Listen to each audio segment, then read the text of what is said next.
자전거를 타고 가다가 보면 가끔씩 오르막이 나오지요. 일반 자전거를 가지고는 오르막을 오르는 것이 결코 쉽지가 않습니다. 자전거를 타보신 분들은 아시겠지만 오르막이 있어도 기어 자전거를 가지고 있으면 웬만하면 다 오를 수가 있습니다. 평지일 때에는 일반 자전거나 기어 자전거가 크게 차이가 없습니다. 그러나 오르막이 나타나면 그 가치가 완전히 달라지는 거예요. 그래서 사람들은 비싸지만 돈을 많이 주고서라도 편리함이 있는 기어 자전거를 사려고 합니다. 아마 자전거를 사용하시는 웬만한 분들은 다 기어 자전거를 사용하고 있을 겁니다. 우리 인생도 마찬가지예요. 인생이 항상 행복하거나 평안하거나 문제가 없는 시간으로 주어지지는 않습니다. 정말 원치 않게도 살아가다가 보면 인생의 오르막이 우리에게 찾아오지요.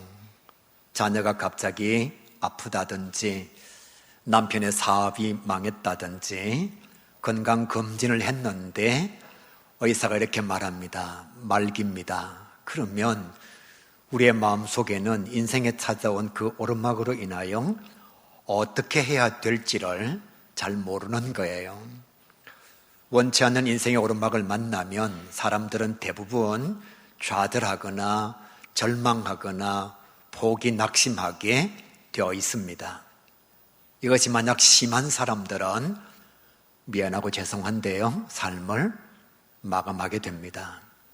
우리나라에 스스로의 삶을 마감하는 자살률이 OECD 국가 가운데서 1위입니다. 삶의 오르막을 만나면 사용할 기어가 없어서 자기 스스로 삶을 마감하는 거예요. 사실 사랑하는 성도 여러분, 인생의 오르막은 누구도 예견할 수가 없습니다. IMF가 오리라고 예견했나요?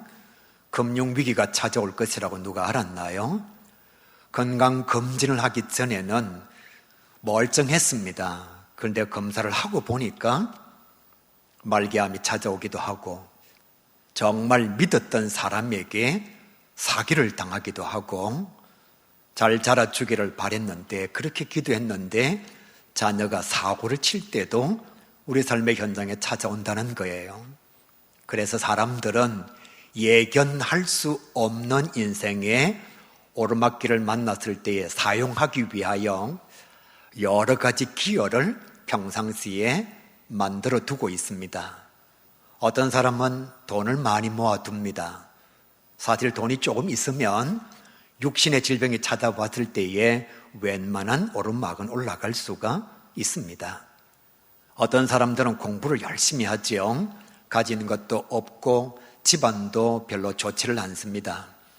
자기 스스로 준비할 수 있는 인생의 기여는 공부라고 생각을 해서 정말 열심히 공부하는 거예요. 그래서 위기의 순간에 사용하려고 자격증을 많이 따두는 사람들도 있습니다. 지금 현재 당장에는 내게 별로 그렇게 쓸모가 없는데 나도 모르는 인생에 예고치 못한 오르막이 찾아왔을 때에 선용하기 위하여 인간관계를 만들어 두기도 하고 또 가정에 때때로 금붙이를 장만해 두기도 합니다. 그런데 사랑하는 성도 여러분, 이렇게 많이 준비한 인생의 기여가 평상시에는 어느 정도 가치가 있습니다. 웬만한 어려움 앞에서는 어느 정도 대처할 수 있는 무기도 되고 편리하게 올라갈 수 있는 기여가 될 수가 있습니다. 그런데 우리 삶의 현장에 찾아오는 인생 최고의 오르막이라고 말할 수 있는 죽음 앞에서는 내가 평상시에 준비한 이 기여들이 아무 의미가 없다는 거지요. 3천억의 부자도 세상을 떠났습니다. 권력을 가지면 기여가 될까 싶어서 권력을 가졌던 대통령들도 결국은 죽음 앞에서는 그 권력이 총구 앞에서는 권력에 아무런 의미가 없었습니다. 이렇게 말할 수가 있어요. 우리가 평상시에 준비한 인생의 여러 기여들은 일시적이고 지엽적이고 현세적이라 그렇게 말할 수 있습니다. 여러분들도 많은 것을 가지고 있지요. 그런데 심근경색 혹은 뇌경색이라고 하는 원치 않는 질병이 찾아오면 여러분이 가지고 있는 인생의 기여는 아무런 가치도 바라지 못하고 아무런 능력도 보여주지 못한 채 아무 쓸모가 없는 것이 될 수밖에 없다는 거지요. 사랑하는 성도 여러분, 여러분이 가지고 있는 인생의 기여가 필요 없다는 것이 아닙니다. 웬만한 오르막에는 쓰임받을 수 있지만 궁극적으로 모든 인간에게 찾아오는 죽음 앞에서 사후세계라고 하는 마지막 삶의 자리에서는 그런 것들이 아무런 가치도 없고 의미도 없고 효용도 없다는 것입니다. 오늘 성경 말씀에 보시면 하나님의 사람 모세가 등장하고 있습니다. 모세 열심히 살았어요, 여러분. 최선을 다해서 살았습니다. 그런데 그의 인생은 별 볼 일 없는 인생이었습니다. 아주 어릴 적에 부모로부터 버림받았습니다. 사실 예배드리는 성도 가운데 부모에게 버림받은 자녀는 없잖아요.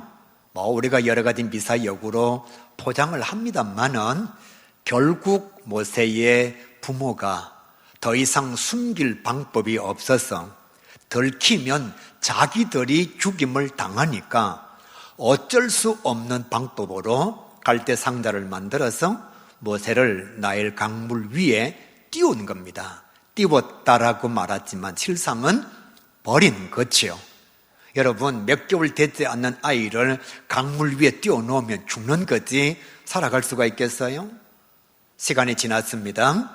모세는 자기 자신의 부모가 누구인지도 몰랐어요. 저의 부모는 박수연, 손한순, 저는 압니다. 제 부모가 누군지 알아요. 그런데 모세는 자기 부모가 누구인지도 몰랐습니다.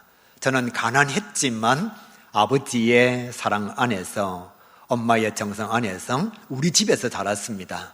그런데 모세는 원수의 집안에서 자라난 거예요. 여기서 끝나지 않습니다. 그의 혈기와 동족애를 참지 못해서 사람을 죽인 살인자가 되었습니다. 지금 고개를 숙이는 사람은 여기까지만 얘기하겠습니다. 우리는 살인한 적이 없어요. 그런데 모세는 살인자가 되었습니다.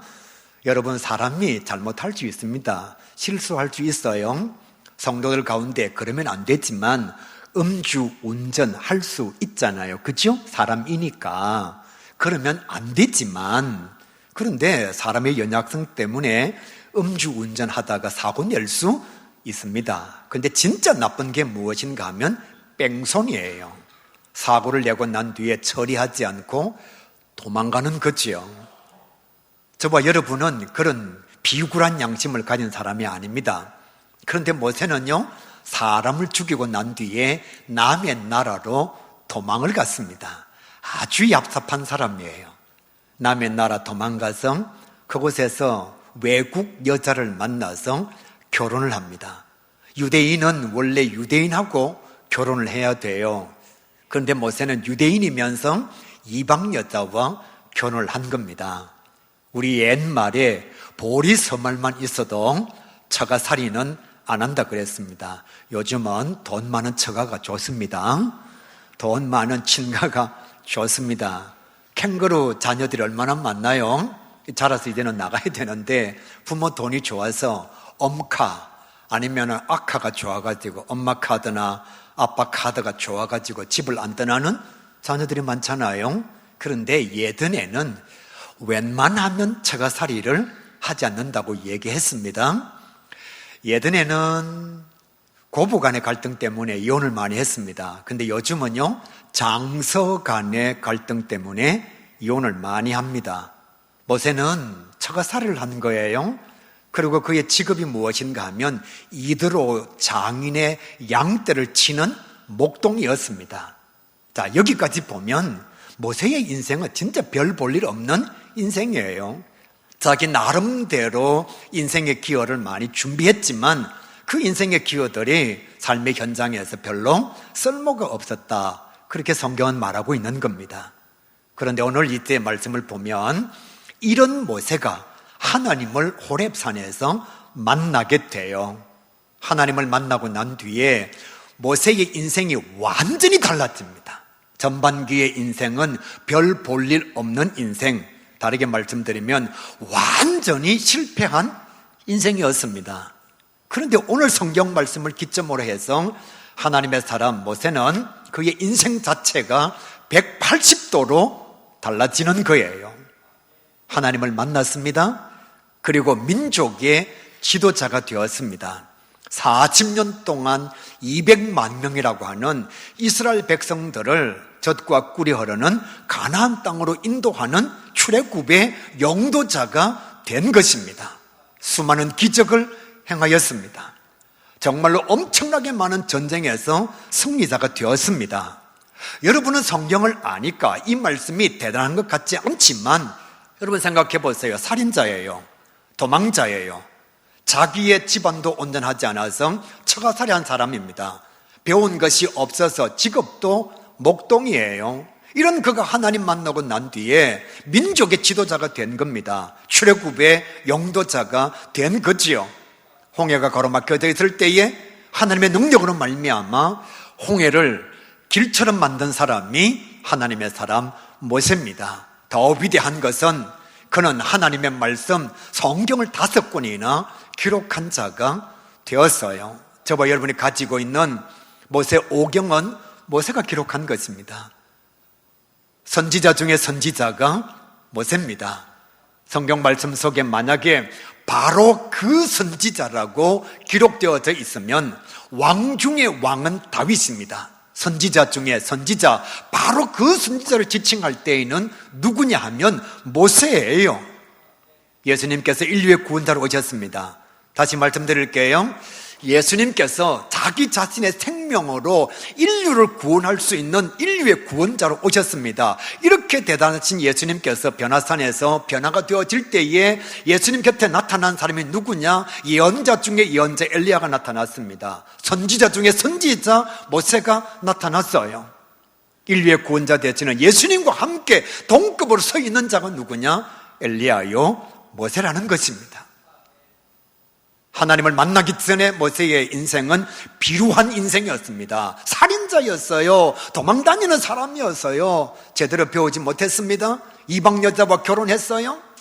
자기 자신의 삶의 정체성이 어디에 있는지도 몰랐습니다. 그런 그가 하루아침에 호렙산에서 하나님을 만나고 난 뒤에는 범접할 수 없는, 보통 사람으로서는 걸어갈 수 없는 위대한 인생의 여정을 가지게 된 것입니다. 인생이 180도 달라졌다, 그렇게 말할 수가 있지요. 이렇게 말씀하면 모세의 인생의 최고의 기여는 그의 출생이 아니고 바로의 왕궁이 아니고 바로 공주의 아들이 아니고 하나님을 만난 것입니다. 그러니까 모세의 최고 인생의 기여는 변치 않는 전천후 일시적이고 지엽적이고 현세적인 것이 아닌 영원한 기여가 되시는 하나님이 모세의 인생의 최고의 기여라, 그렇게 말할 수가 있는 거예요. 모든 것은 세상에 떠날 때 다 사라집니다. 우리 가운데 부자가 있겠죠. 우리 가운데 병한 사람이 있겠죠. 그러나 세상을 떠날 때의 그 지식과 그가 가진 재물과 그가 가지고 있는 건강과 권력은 더 이상 효용 가치가 없는 무뎌진, 아니면 이빨 자체가 빠져버린 기여가 될 수 있다는 것입니다. 용서하시고 들어주시길 바랍니다. 제 인생 최고의 축복은 예수님과의 만남입니다. 저는 아주 대단한 유교 집안에 태어났습니다. 아버님께서 늘 하신 말씀은 양반이었습니다. 저희 집은 생일은 귀하지 않았습니다. 돌아가신 분의 제사가 아주 소중한 일이었고 제일 중요한 날이었습니다. 아마 여기 앉아 계신 분 가운데 1년에 제사가 23번인 사람은 아마 없을 겁니다. 기제사, 모사, 봉제사, 시제까지요. 끊임없는 제사가 눈앞에 펼쳐졌습니다. 7살 때에 현고학생 부군 신위라고 하는 지방을 한문으로 썼습니다. 아무도 안 놀라네요.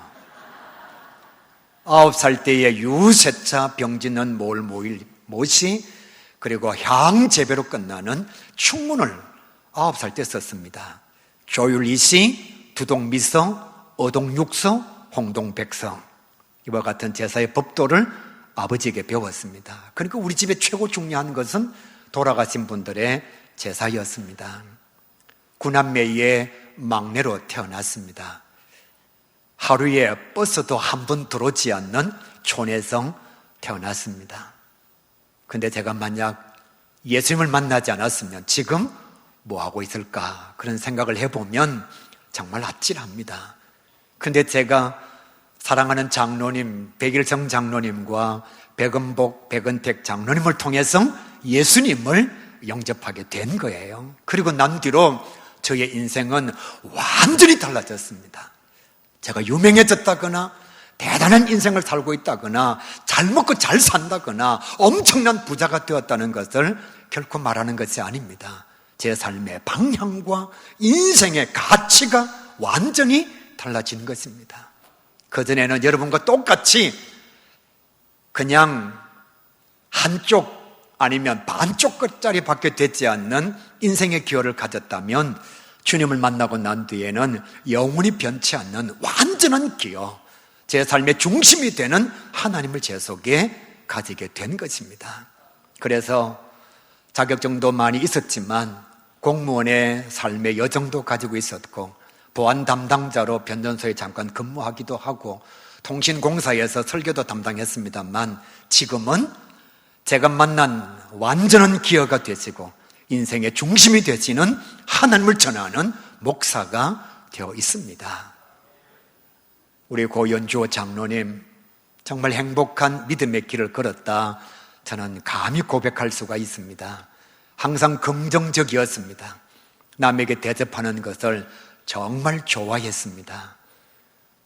여러분 자기 발로 하나님께서 부르시기 3주 전까지 걸어 나와서 하나님 앞에 예배를 드렸습니다. 많은 사람들은 병상에서 오랜 시간을 보내는데 하나님을 아버지라 고백했던 연주호 장로님 병상에서 약 10일 정도 계셨습니다. 자녀들이 와도 말 제대로 하지 못하고 치매의 순간, 무의식의 순간이 찾아왔을 때에 목사가 가서 마지막에 기도하니 그의 귀에 기도가 들리는 거예요. 그리고 떨리는 입술로 넘어가는 숨길로 아멘이라고 고백합니다.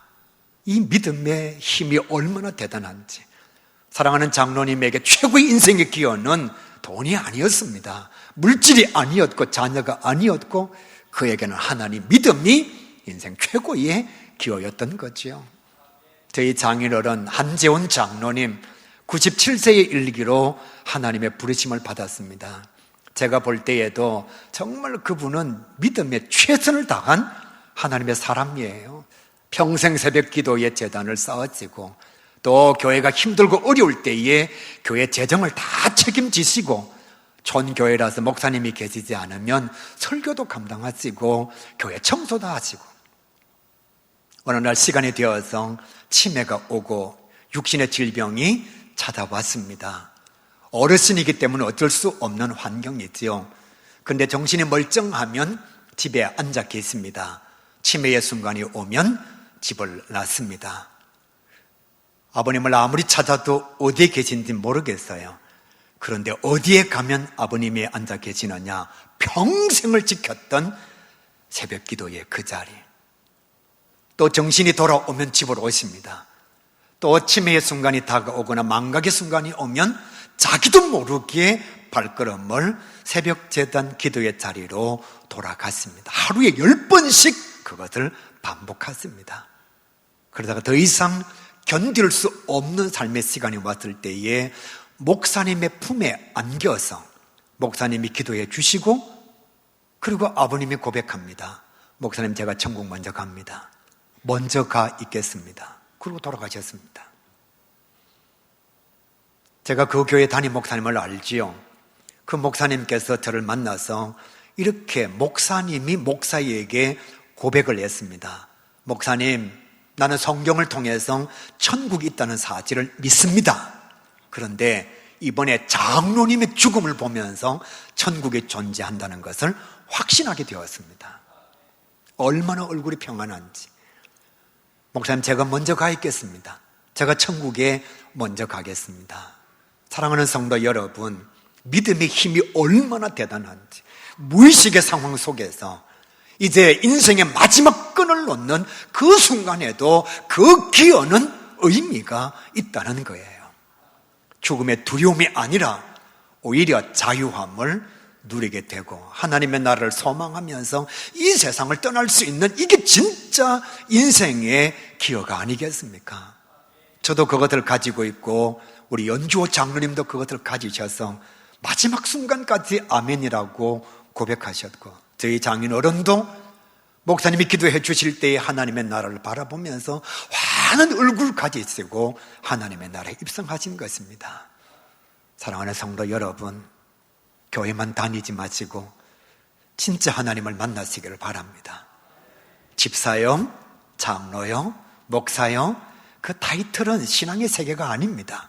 내가 하나님을 만난 경험이 없으면 우리도 모세처럼 유대인이면서 하나님의 말씀과 하나님의 능력을 알고 있으면서도 별 볼 일 없는 완전히 실패한 인생의 삶의 자리를 가질 수가 있습니다. 그런데 모세가 하나님을 만나고 난 뒤에 진짜 인격적 하나님을 경험하고 난 뒤에는 그의 삶이 완전히 달라지는 거예요. 오늘 말씀해 보시게 되면 더 대단한 것이 있습니다.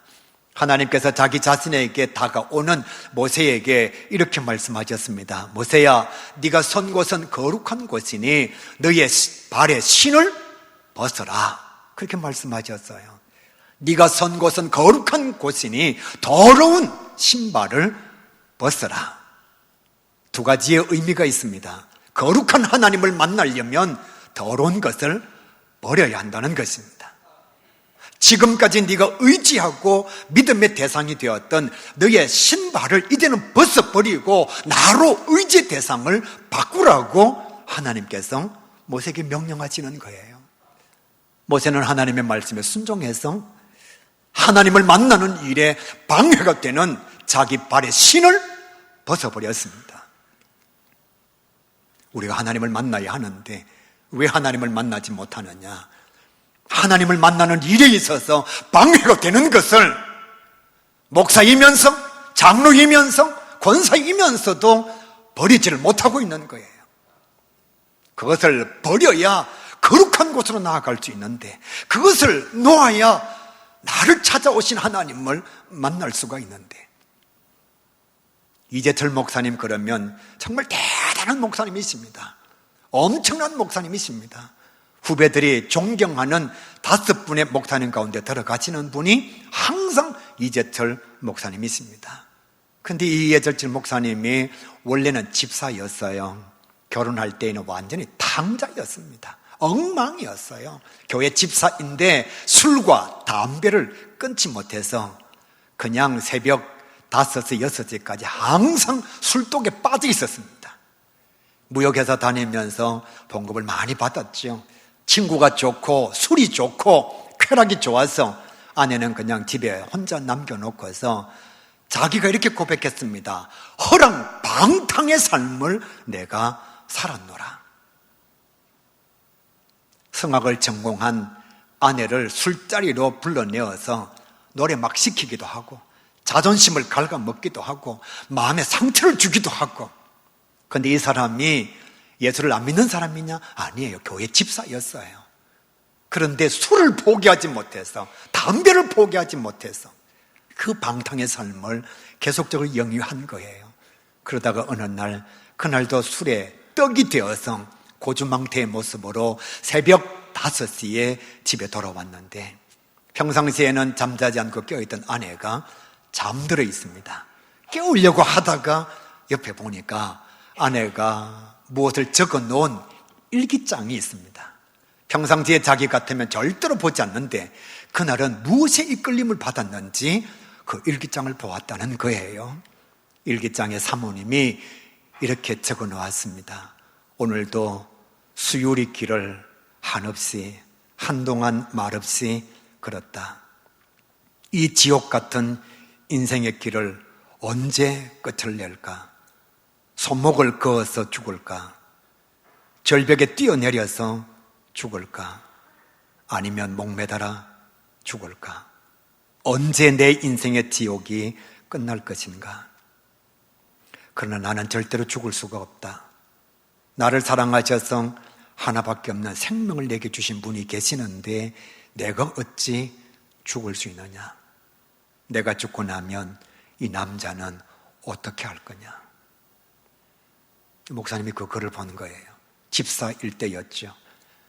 거기에서 목사님이 쓰러진 겁니다. 그냥 가슴이 무너진 거예요. 그가 이렇게 고백합니다. 내 귀에 하나님의 북소리가 들려왔다. 그때 나는 하나님을 경험했노라. 그리고 그렇게 좋아했던 술 끊어버리고 친구들 멀리하고 신앙생활 제대로 해서 한국의 유명한 정말로 후배들이 존경하는 목사님이 된 겁니다. 지금도 아마 우리 교회 성도들 가운데 그놈의 술 때문에, 그놈의 담배 때문에 하나님을 만나지 못하는 사람 분명히 있을 거예요. 음란의 쾌락 때문에 하나님을 만나지 못하는 사람 분명히 있을 것입니다. 하나님께서 이렇게 말씀해요. 그 발에 신을 벗어버려라. 그렇지 못하면 너 나 만날 수 없어. 하나님을 만나지 못하면 우리는 여전히 옛날의 기여를 가지고 살아갈 수밖에 없는 거예요. 그러니까 예수를 믿으면서도 자유가 없습니다. 예수를 믿으면서도 행복이 없어요. 왜? 나는 술과 쾌락과 친구와 노는 것 때문에 하나님 앞으로 나아가지를 못하니까요. 예전에 제가 있던 교회에 서울대학을 나온 집사님이 한 분 계셨습니다. 이분은 자기 삶의 훈장이 서울대학 나온 겁니다. 그래서 성경 공부할 때에도 나 서울대학 나온 사람이에요. 또 신방을 가도 나 서울대학 나온 사람이에요. 인생의 훈장과 계급이 그냥 서울대인 거예요. 그러니까 자기가 최고로 내세울 수 있는 인생의 기여가 서울대학 졸업장입니다. 그런데 어느 날 교회를 떠났습니다. 이유가 뭐냐? 사람들이 내가 서울대학 나온 것 안 알아준다는 거예요. 그러니까 이 사람은 그 졸업장 하나 때문에 그걸 포기하지 못해서 하나님을 만나지를 못한 겁니다. 어느 나라라고 말하지는 않겠습니다. 대우 기업이 진출했던 어느 나라에 한인교회가 있었습니다. 거기에 대우그룹의 본부장이 그곳에 부임을 하게 된 겁니다. 이 사람은 돈이 아주 많습니다. 그러니까 교회 가서 그가 한 일이 무엇인가 하면 돈으로 사람들의 마음을 사는 거예요. 다 자기 편을 만들었습니다. 성도가 몇 명 되지 않으니까 외국에 있는 한인교회가 뭐 그렇게 성도가 많은 것은 아니까 밥 사주고 돈 주고 선물하고 이렇게 해서 성도들을 다 자기 편으로 만들었어요. 여러분, 사람들이 돈에 얼마나 약한지 아십니까? 성경에 이런 말씀이 있습니다. 하나님과 재물을 겸하여 섬길 수 없다. 여러분, 구약에도 그랬고 신약에도 그랬습니다. 성경은 이미 알고 있습니다. 사람들이 얼마나 재물에 약한지. 오죽하면 하나님과 재물을 같은 반열에 두었을까요? 우리가 아닌 것처럼 표정을 짓지만 지금 여러분 연봉 4천만 원을 받고서 주일을 지킬 수 있는 회사에 다니는데 어떤 회사에서 주일날 일하면 연봉 2억을 주겠다 그럽니다. 여기까지만 얘기하겠습니다. 많은 사람들은 여러분 돈 앞에서 무너집니다. 그래서 성경이 말하는 거예요. 재물과 하나님을 겸하여 섬길 수 없다. 이 장로님도 돈이 많으니까 돈으로 사람을 다 사고 난 뒤 어떻게 하느냐? 교회를 자기 마음대로 합니다. 좌지우지합니다. 담임 목사님이 계시는데도 그냥 다른 목사님 청빙해가지고 강단에 세우고, 그래서 이 목사님이 반대하면 자기들이 그냥 교인들 싹 다 데리고 다른 교회 가서 예배를 드리고, 외국이니까요 충분히 가능하죠. 우리처럼 건물이 있는 교회가 아니고 전세나 월세 내어서 하는 교회니까요. 그러다가 어느 날 그 그룹이 무너졌습니다. 여러분도 잘 알고 있는 그 대기업이 무너진 거예요. 그러니까 이분이 할 수 있는 게 없습니다. 결론적으로 말씀드리면 그는 결국 하나님을 떠난 사람이 되었어요. 무슨 얘기냐? 물질 때문에 그는 하나님을 만날 수 있는 시간에 하나님을 만나지 못한 겁니다. 목회를 하다가 보면 헌금 때문에 신앙을 포기하는 사람들이 있어요. 돈 때문에 하나님을 만나지 못한 거지요. 어떤 집사님은 골프를 너무너무 좋아합니다. 그런데 부킹이 항상 토요일 아니면 주일날 이루어지다가 보니까 그놈의 골프 때문에, 운동 때문에 하나님을 포기한 거예요. 더 가슴 아프고 웃기는 이야기는 교회에 강아지 데리고 오지 말라 한다고 교회를 떠난 사람이 있습니다. 그는 애견 때문에 하나님을 포기한 거지요. 사랑하는 가교회 성도 여러분, 제가 여러분에게 정말 간절하게 권면하는 것, 교회를 다니는 사람이 되지 마시고 하나님을 만난 사람이 되시길 바랍니다. 그 하나님을 만나야 반쪽짜리 기여가 아니라 완전하고 완벽하고 죽음의 세계가 내 눈앞에 다가왔을 때에도, 사후 세계가 내게 펼쳐질 때에도 가치가 있고 의미가 있는 하나님의 기여를 내 속에 가지게 되는 것입니다. 정말 안타까운 것은 교회를 수십 년 다녔는데도 아직도 물질을 의지하고, 아직도 지식을 의지하고, 아직도 사람 관계를 의지하고 자기 자신의 인생의 기여가 일시적인 것에 매여 있는 사람들이 의외로 많다는 거죠. 더 어리석은 자는 하나님을 만나서 능력자 되시는 홍해를 가르치고 40년 동안 만나와 메추라기를 먹여주시는 그 하나님이 곁에 있음에도 불구하고 이 하나님을 밀어놓고서 아무것도 할 수 없는 돈을 자기 자신의 기여로 사용하는 사람들이 있다는 거죠. 우리 교회 성도들은 진짜 하나님을 인생의 기여로 모시고 살아가는 주의 자녀가 꼭 될 수 있기를 주님의 이름으로 간절히 축복합니다.